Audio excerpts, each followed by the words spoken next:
Hi guys, welcome back to foodies fusion. বাসায় আমের মেলা কয়জনের হাত তুলুন। এমনি এমনি খাওয়ার মজা তো আছেই, কিন্তু আমে দেখাবো আজকে আরেক ব্যবহার। শিখে নেন প্রচণ্ড মজাদার ডেজার্ট ম্যাঙ্গো স্কোয়ার্স অথবা ম্যাঙ্গো কাস্টার্ড বার্স। বাচ্চাদের ভালো তো লাগবেই, কিন্তু এই রেসিপি সববার জন্যে।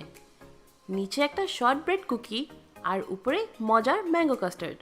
আর দেরি না করে শিখে ফেলি এই টেস্টি ডেজার্ট।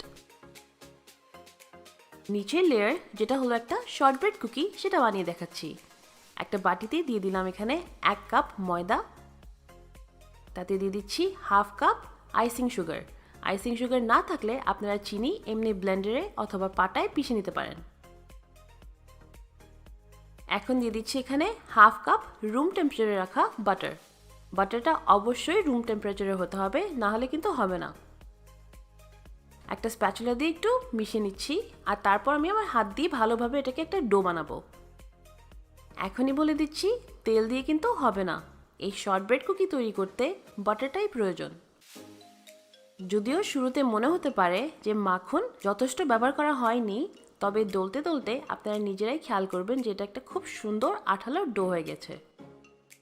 কুকিটা তৈরি করার জন্য আমি নিয়েছি এখানে একটা 8 বাই 8 ইঞ্চের স্কোয়ার প্যান। বেকিংয়ের শেষে যেন খুব সহজেই মিষ্টিটা তোলা যায়, তাই আমি একটা অ্যালুমিনিয়াম ফয়েল দিয়ে এটাকে লাইন করে নিচ্ছি। এটার বদলে আপনারা পার্চমেন্ট পেপার অথবা বেকিং শিটও ইউজ করতে পারেন। এবার হাত দিয়ে সমানভাবে তৈরি করে রাখা শর্টব্রেড কুকির ডোটা দিয়ে দিচ্ছি। স্প্যাচুলার সাহায্য নেবেন, আর একটু খেয়াল করে দেখুন আমি হাত দিয়ে সাইডসগুলিতেও ডোটা একটু ছড়িয়ে দিচ্ছি। এখন শর্টব্রেড কুকির বেসটাকে চুলোয় বেক করে দেখাবো।